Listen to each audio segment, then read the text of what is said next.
안녕하세요. 명심건강입니다. 요즘 마트에 가보면 사과와 배 같은 국산 과일의 가격이 정말 비싸게 느껴지시지 않나요? 그러다 보니 사과나 배를 대신해서 바나나, 오렌지, 파인애플과 같은 과일들로 드시는 경우가 많으실 것 같습니다. 오늘은 그 중에서도 파인애플에 한번 주목해 보려고 하는데요. 파인애플은 그 자체로도 놀라운 효능을 가진 과일이라고 합니다.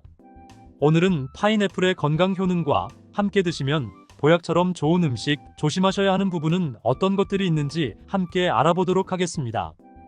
파인애플은 어떤 효능들을 가지고 있을까요? 많은 분들이 비타민C나 다이어트를 떠올리셨을 것 같은데요. 여러분이 추측하신 대로 파인애플은 열량이 낮고 비타민이 풍부하게 들어있는 과일입니다. 파인애플은 과육의 85%가 수분으로 이루어져 있어서 실제로 100g당 50칼로리를 가지며 식이섬유가 풍부해서 조금만 먹어도 오랫동안 포만감을 주어 다이어트에 좋은 식품입니다. 파인애플 한 컵 분량을 먹으면 하루의 비타민C 권장량을 거의 채울 수 있을 정도라고 합니다. 그리고 비타민 B원도 많아서 신진대사 촉진과 피로 회복에도 아주 좋은 과일입니다.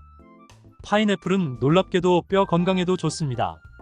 파인애플 한 컵에는 하루 권장량의 65%에 해당하는 망간이라는 성분이 들어있는데요. 망간은 칼슘과 함께 뼈 건강을 유지하는 데 필수적인 영양소입니다. 망간은 골다공증을 예방하고 전반적으로 뼈를 튼튼하게 해줍니다. 파인애플에는 뼈, 관절에 중요한 콜라겐 생성에 도움을 주는 구리도 많이 함유되어 있다고 하니 챙겨서 드시는 것이 좋겠지요.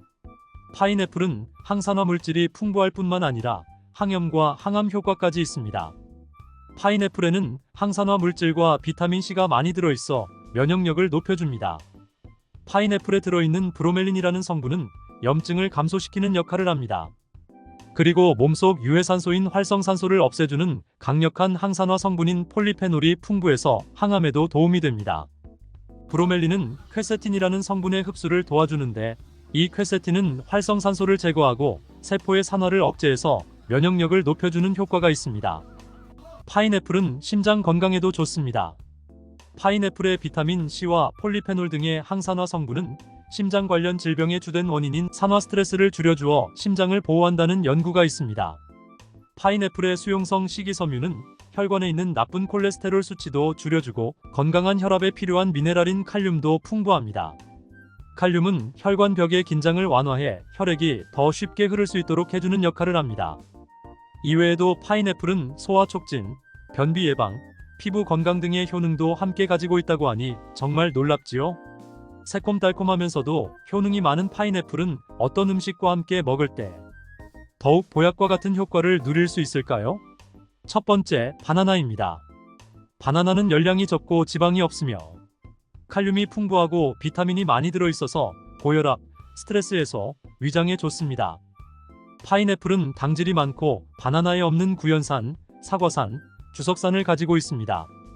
바나나와 파인애플 모두 찬 성질의 음식으로 열을 내리고 해독하는 강점이 있어 함께 드시면 다이어트에 좋고 운동 후 바나나와 파인애플을 같이 먹으면 피로 회복에 도움이 되며 파인애플이 바나나의 당질 대사를 도와줍니다.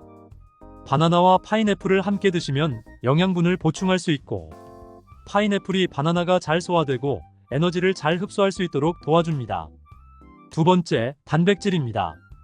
파인애플은 소화를 도와주는 과일입니다. 고기를 재울 때 고기를 더욱 부드럽게 하기 위해서 파인애플을 함께 넣어서 재우는 경우를 떠올려 보시면 좋습니다. 파인애플에는 브로멜린이라는 단백질 분자를 잘게 분해되도록 하는 효소가 들어있기 때문에 특히 육류와 함께 먹었을 때 소화를 도와줍니다. 파인애플을 먹었을 때 혀나 입안이 조금 얼얼한 느낌이 든 적 없으신가요? 브로멜린이 입안의 단백질까지 분해하기 때문에 느껴지는 현상인데요. 이 때문에 불편하시다면 고기를 구울 때 파인애플을 함께 구워 드시면 좋습니다. 열에 의해서 브로멜린이 조금 줄어들 수는 있지만 그래도 단백질 분해에는 충분히 효과적입니다. 육류를 많이 먹어서 배에 가스가 많이 찰 때도 후식으로 파인애플을 드시면 소화에 도움을 받으실 수 있습니다. 세 번째, 양배추입니다. 양배추는 비타민 U가 많아서 염증과 궤양을 치료하는 효과가 좋고 위암 발생의 주요 원인인 헬리코박터 파일로리균을 억제해줍니다. 파인애플에 들어있는 브로멜린은 소화를 돕고 위장 염증을 막는데 탁월한 효과를 가지고 있습니다. 파인애플과 양배추를 먹으면 양배추의 비릿한 맛을 가려주고 염증이나 통증에 더욱 빠른 회복력을 가져다 줄 수 있습니다. 양배추와 파인애플을 함께 갈아서 달고 향긋하게 주스로 드시는 것을 추천합니다. 네 번째, 식초입니다. 파인애플의 브로멜린은 소화에 도움을 주는 성분인데 파인애플로 식초를 담가 먹으면 발효 과정에서 유기산 성분이 생겨나서 신진대사를 원활하게 해주고 지방 축적을 억제해주며 소화와 항암 효과까지 누리실 수 있습니다. 파인애플의 과육과 심지까지 함께 잘라서 식초와 설탕과 함께 2주간 숙성한 뒤 만들어진 파인애플 식초를 물에 섞어서 드시거나 탄산수에 드시면 좋습니다. 다만 이렇게 만들어진 파인애플 식초는 산성 성분이 강하기 때문에 빠른 시간에 효과를 보겠다는 마음으로 과도하게 드시면 위장에 오히려 무리가 갈 수 있으니 물과 식초를 9대1 정도로 연하게 희석해서 드시는 것이 좋습니다. 그렇다면 파인애플을 섭취할 때 주의할 점에는 어떤 것이 있는지 살펴볼까요? 첫 번째, 통조림보다는 생으로 드세요. 편리하게 통조림 캔으로 파인애플을 드시는 경우도 있으시지요?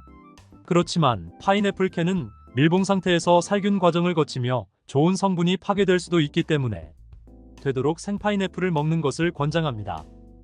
요즘은 먹기 편하게 커팅되어 있는 생 파인애플도 있으니 파인애플을 손질하기가 번거로우신 경우 통조림보다는 이런 제품을 구매하시는 것도 좋습니다.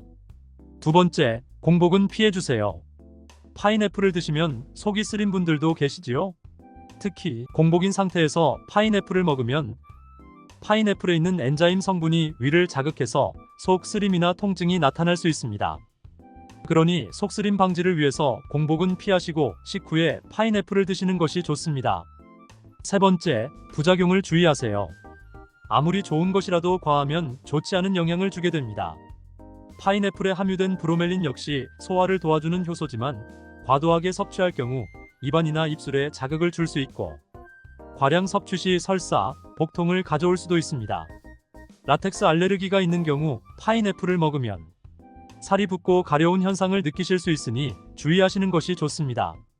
항우울제, 항응고제 등 복용하는 약물에 따라서 파인애플이 약효를 낮추거나 부작용을 가져올 수 있으니 이런 경우에는 드시기 전 전문의와 상담 후 섭취하시는 것이 좋겠습니다. 오늘의 정리.